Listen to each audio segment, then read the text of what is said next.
எங்களுக்கு வந்து குவார்டர்லி ஹாலிடேஸ்ல என்னென்ன ப்ராஜெக்ட் கொடுத்துருக்காங்க நான் காமிக்கிறேன்.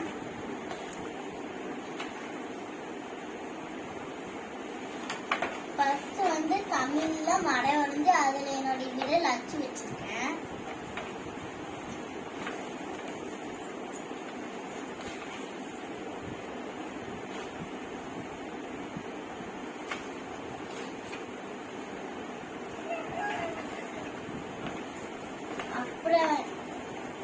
அப்புறம் வந்து தமிழ்ல மயில் வரைஞ்சி அதுல ஆங்கில மாத